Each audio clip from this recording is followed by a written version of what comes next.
टोंक राजसमंद में नगर पालिका सेवा परिषद के कुछ सदस्य टोंक नगर परिषद आयुक्त धर्मपाल चौधरी पर स्याही फेंकने की घटना के विरोध में मुखर हुए। उन्होंने मुख्यमंत्री के नाम जिला कलेक्टर को ज्ञापन सौंपकर आरोपियों के खिलाफ सख्त कार्रवाई की मांग की है। तो तस्वीरें आप देख लीजिए। आयुक्त धर्मपाल चौधरी पर स्याही फेंकने का ये पूरा मामला है, जिसके बाद में मुख्यमंत्री के नाम जिला कलेक्टर को ज्ञापन यहां पर सौंपा जाता है और आरोपियों के खिलाफ सख्त कार्रवाई की मांग की गई। तो टोंक की ये तस्वीरें आपको दिखा रहे हैं और नगर पालिका सेवा परिषद ने इस पूरे मामले पर विरोध प्रकट किया। और अब खबर अलवर से, जहां पर राजगढ़ केंद्रीय विद्यालय को राजगढ़ से दलालपुरा स्थानांतरित करने के विरोध में राजगढ़ आवाज मंच के आह्वान पर बुधवार को कस्बे का बाजार पूरी तरह बंद रहा। पंडित भवानी सहाय चौक से निकाले गए विशाल जुलूस में व्यापारियों और युवाओं ने विरोध जताते हुए 2021 में स्वीकृत विद्यालय को हटाने को स्थानीय जनता के साथ में धोखा करार दिया और इसे राजगढ़ में ही स्थापित करने की पुरजोर मांग की है। मंच ने चेतावनी दी है कि जब तक मांगे पूरी नहीं होती, धरना प्रदर्शन और संघर्ष जारी रहेगा। तो तस्वीरें आपको दिखा रहे हैं। 2021 में स्वीकृत योजना को हटाना एक धोखे के रूप में यहां पर माना जा रहा है। केंद्रीय विद्यालय हटाने का विरोध, बाजार यहां पर पूरी तरह से बंद रखे गए और जुलूस भी निकाला गया।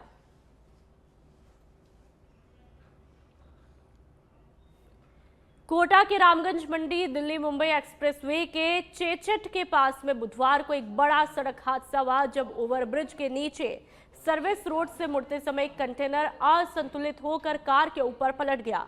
हादसे में कार सवार 2 महिलाओं की मौके पर ही मौत हुई और कार पूरी तरह क्षतिग्रस्त हुई। कार परिवार देहरादून से उज्जैन महाकाल के दर्शन करके लौट रहा था, जो कि इस कार में सवार था। सूचना मिलने पर पुलिस मौके पर पहुंची और राहत बचाव कार्य शुरू किया। शवों को पोस्टमार्टम के लिए भिजवाया गया और हादसे के कारण कुछ समय के लिए यातायात प्रभावित रहा। कार सवार 2 महिलाओं की मौके पर ही मौत हो जाती है। उज्जैन महाकाल दर्शन करके ये पूरा परिवार कार के अंदर बैठा हुआ था और लौट रहा था।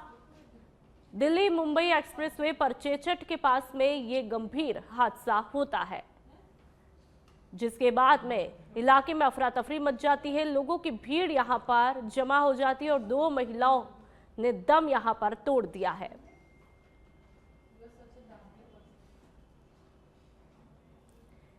और अब बेगू से बड़ी खबर, नशे के लिए पेट्रोल चोरी करता युवक सीसीटीवी कैमरे में कैद हुआ है। बेगू नगर के 2 पहिया वाहनों से पेट्रोल चोरी करते हुए सीसीटीवी कैमरे में कैद हुआ युवक स्मैक सहित अन्य नशों को लेकर चरम पर है।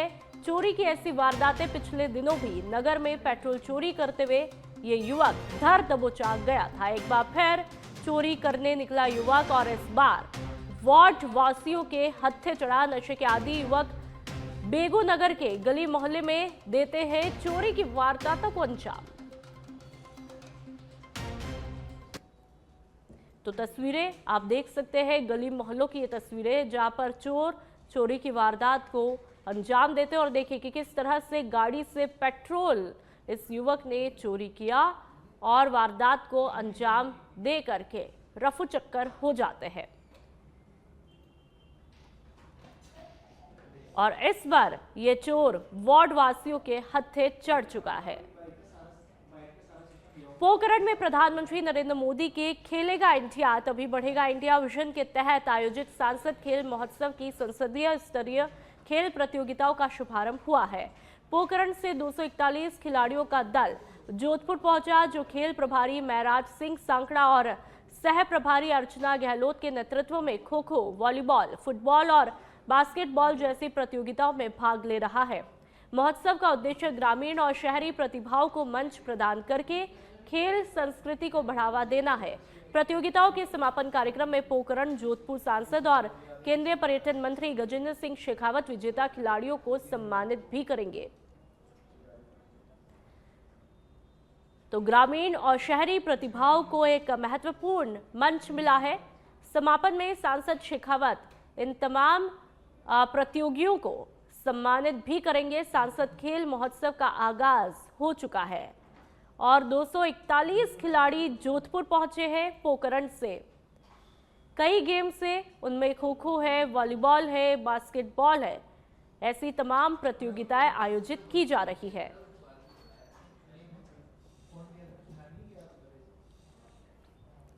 सुमेरपुर में कड़ाके की ठंड के बीच में आमजन की सुरक्षा और जन सुविधाओं की स्थिति का जायजा लेने के लिए स्थानीय विधायक और राजस्थान सरकार के पशुपालन, गौपालन, डेयरी और देवस्थान विभाग के कैबिनेट मंत्री जोराराम कुमावत ने देर रात सुमेरपुर शहर का औचक निरीक्षण किया। उन्होंने मुख्य बाजार स्थित रैन बसेरा पहुंचकर जरूरतमंदों से बातचीत की और बिस्तर, रजाई, पेयजल, स्वच्छता और प्रकाश व्यवस्था का निरीक्षण भी किया। साथ ही निर्देश दिए कि कोई भी जरूरतमंद खुले में न रहे और टेंट आधारित रैन बसेरों में आग या अंगीठी जलाने पर पूर्ण प्रतिबंध रहे। मंत्री ने सभी रैन बसेरों के फिजिकल ऑडिट और नियमित निरीक्षण के आदेश भी दिए। इसके बाद कोलीवाड़ा रोड सहित आसपास के इलाकों में पैदल भ्रमण करके नाइट सफाई, नालों की सफाई, स्ट्रीट लाइट और सड़कों के हालातों का जायजा लिया और देर रात अधिकारियों के साथ में बैठक करके सुरक्षा, प्रकाश, जल निकासी और सफाई व्यवस्था को और मजबूत करने के निर्देश दिए।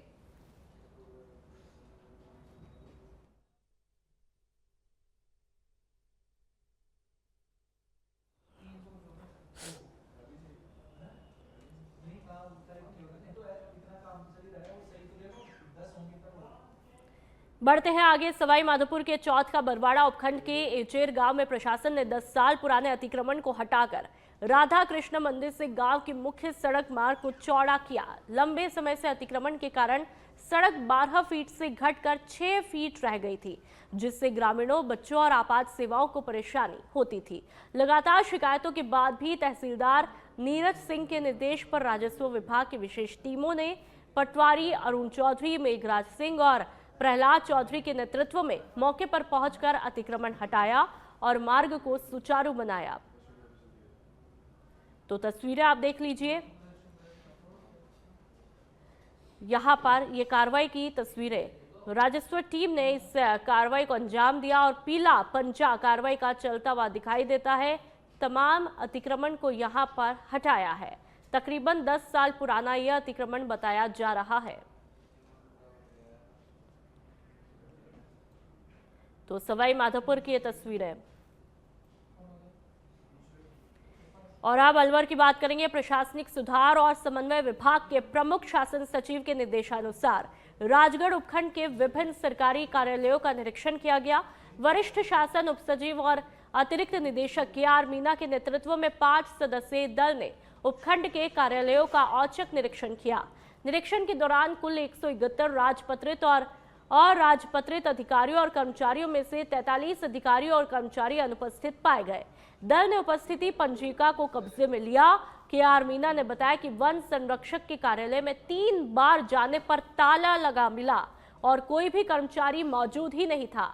तो वहीं एसडीएम कार्यालय में उपस्थिति पंजिका में नवंबर और दिसंबर के माह की प्रविष्टि ही नहीं थी, जो कि गंभीर मसला है। निरीक्षण दल ने कर्मचारियों की अनुपस्थिति और कार्यालय में पंजिका में अनियमितताओं पर कड़ी आपत्ति जताई है।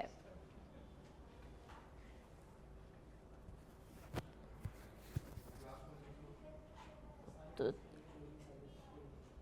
आज हम यहाँ कंटिन्यू करें। आज हम राजगढ़ आए हैं तो वन विभाग के जो ताले लगे हुए मिले, एक भी कर्मचारी वहाँ नहीं मिला। इसकी फोटोग्राफ्स हमारे पास उपलब्ध है। और वन विभाग के कार्यालय में हम 3 बार गए, 9:40, 10 बजे और 10:30 बजे, तीनों ही बार ताले लगे हुए मिले। और एसडीओ कार्यालय की उपस्थित पंजिका दर्ज करने पर यह देखने में आया कि एसडीओ महोदया गत 2 माह से नवंबर और दिसंबर में अपनी उपस्थिति पंजिका में दर्ज नहीं कर रही है, जो कि बड़ी सोचनीय बात। और अब सिरोही से खबर, जहां पर ग्राम सेवा सहकारी समिति जीरावल अनुज्ञा पत्र निलंबित कार्यालय संयुक्त निदेशक कृषि विभाग सिरोही शंकरलाल मीणा ने तमाम आदेश जारी किए। जीरावल में यूरिया खाद के साथ ही अवधि पार माइक्रोइजा रसायन, साथ ही एक एक यूरिया बैग की जगह दिए जा रहे थे 5 बैग। लेकिन सहकारी समिति ने कृषि पर्यवेक्षक नियुक्त होने के बाद भी आदेशों को लेकर के अवहेलना की। निलंबन अवधि के दौरान किसी भी प्रकार का विक्रय करने पर आदेश में कार्रवाई का जिक्र भी किया गया। उर्वरक नियंत्रण आदेश 1985 के क्लोज 31 में प्रदत्त शक्तियों का प्रयोग करते हुए निलंबित किया गया। तो तमाम आदेशों को लेकर के यहां पर अवहेलना की जाती है। निलंबन अवधि के दौरान किसी भी प्रकार का विक्रय करने पर आदेश में कार्रवाई का जिक्र यहां पर किया गया। उर्वरक नियंत्रण आदेश 1985 के क्लोज 31 में प्रदत्त शक्तियों का प्रयोग करते हुए निलंबित किया गया। और आदेश की आप ये तस्वीरें भी देख लीजिए।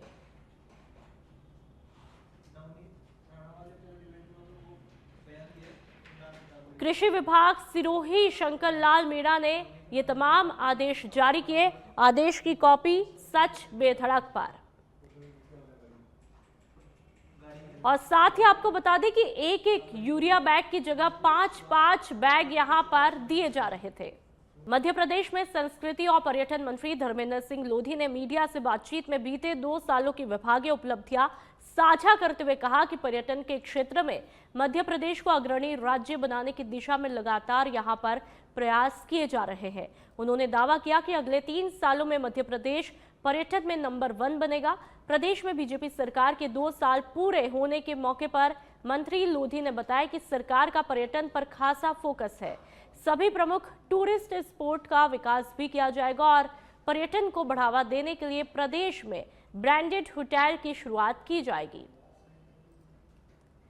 तो 3 साल में पर्यटन को नंबर 1 बनाने का दावा यहां पर किया गया।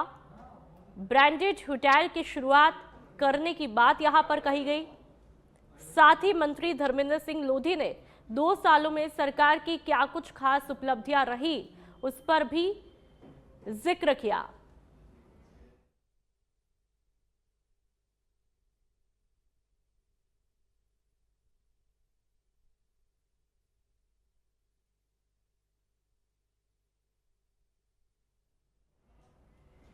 और अब खबर भोपाल से, जहां पर भोपाल में चाइनीज मांझे का इस्तेमाल, बेचना और खरीदना बैन है। पुलिस कमिश्नर हरि नारायण चार्य मिश्रा ने जारी किया आदेश। भारतीय नागरिक सुरक्षा संहिता 2023 की धारा के तहत निर्णय लिया गया। पक्षियों, राहगीरों और दोपहिया वाहन चालकों की सुरक्षा को देखते हुए भोपाल पुलिस ने यह फैसला किया कि हर साल चाइनीज मांझे से गंभीर हादसे के लोग शिकार होते हैं। चाइनीज मांझे से कई लोगों को जानलेवा चोटें तक आई है। प्रशासन ने दुकानदारों और आम नागरिकों से अपील की है सुरक्षित मांझे का ही उपयोग करें और चाइनीज मांझे की सूचना तुरंत पुलिस को दे। तो मध्य प्रदेश से खबर, जहां पर चाइनीज मांझा पूरी तरह से बैन कर दिया गया है। वजह क्योंकि हर साल जानलेवा चोटों में बढ़ोतरी पाई गई और ऐसे में लोगों की सुरक्षा के लिहाज से ये बड़ा फैसला भोपाल पुलिस के द्वारा लिया गया।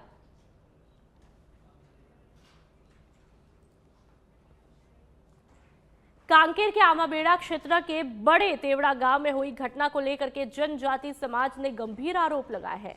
समाज का आरोप है कि भीम आर्मी और मतांतरित ईसाई समुदाय से जुड़े कुछ लोगों ने आदिवासियों के साथ में मारपीट की, जिससे इलाके में तनाव फैला। घटना के विरोध में आज आदिवासी समाज के आह्वान पर पूरे छत्तीसगढ़ बंद का ऐलान भी किया गया, जिसे सर्व समाज का समर्थन भी मिल रहा है। बंद का असर कई जिलों में देखा जा रहा है, जबकि कानून व्यवस्था बनाए रखने के लिए प्रशासन पूरी तरह से अलर्ट मोड में है।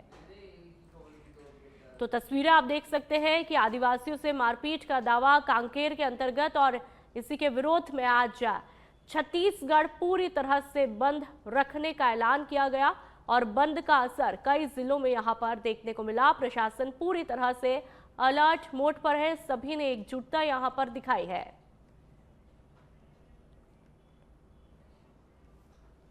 और अब बात सिकराय की, जहां पर सिकंदरा कस्बे में एक ही रात में 2 जगह चोरी की वारदातें देखने को मिली। मुरारी लाल एंड कंपनी में चोरों ने वारदात को अंजाम दिया। चोरों ने दुकान में लोहे की खिड़की काटकर प्रवेश किया।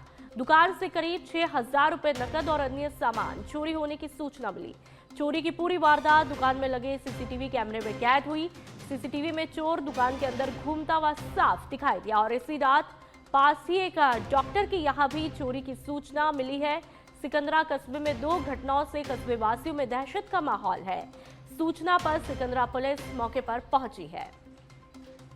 तो लगातार राजस्थान हो या फिर मध्य प्रदेश हो, हमने देखा कि आए दिन चोरी की वारदातें बढ़ती ही जा रही है। लेकिन सवाल यह है कि आखिरकार चोर इतने बेखौफ है कैसे, उनमें कानून का खौफ किसी भी तरह से क्यों नहीं है और लगातार इन वारदातों में बढ़ोतरी कैसे हो रही है। तो ये वीडियो सिकराय का आप खुद ही देख लीजिए कि किस तरह से चोर आते हैं और यहां पर चोरी की वारदात को अंजाम दे करके चले जाते हैं, जिससे पूरे इलाके में दहशत का माहौल यहां पर बना हुआ है। और हैरानी की बात यह है कि एक ही रात में 2 जगह पर चोरों ने इस तरह की वारदात को अंजाम दिया है। ये देखिए, खिड़की के शीशे टूटे हुए हैं, खिड़की तोड़ करके अंदर घुसते हैं और 6,000 रुपए नकद लेकर के फरार हो जाते हैं। और अब बात भिवाड़ी की, जहां पर भिवाड़ी औद्योगिक क्षेत्र में मजदूरों पर बर्बरता, मैनेजर की गुंडागर्दी उजागर हुई। प्राइवेट लिमिटेड कंपनी एक बार फिर विवादों में घिरी है। 2 महीनों से लंबित वेतन की मांग को लेकर शांतिपूर्वक प्रदर्शन कर रहे श्रमिकों पर हमला और कंपनी प्रबंधन ने दिन दहाड़े लाठी डंडों और लोहे की रॉड से हमला किया। हमले के वीडियो में मैनेजर साफ तौर से लाठी से मारते पीटते दिख रहा है। कंपनी के प्रबंधक मैनेजर के इशारे पर आधा दर्जन कर्मचारियों ने मजदूरों को बेरहमी से पीटा, जिसमें कई श्रमिक गंभीर रूप से जख्मी हुए। श्रमिकों ने मैनेजर पर कार से कुचलने की कोशिश जैसे गंभीर आरोप तक लगा डाले। घटना के बाद कंपनी गेट पर सैकड़ों मजदूर जमा हुए और उग्र नारेबाजी करते हुए दिखाई दिए। यह वीडियो वाकई में डरा देने वाला है। सूचना पर यूआईटी थाना पुलिस मौके पर पहुंची है। तो जो श्रमिक अपने हक के लिए शांतिपूर्वक प्रदर्शन कर रहे थे, उन पर ही यहां पर हमला बोल दिया जाता है।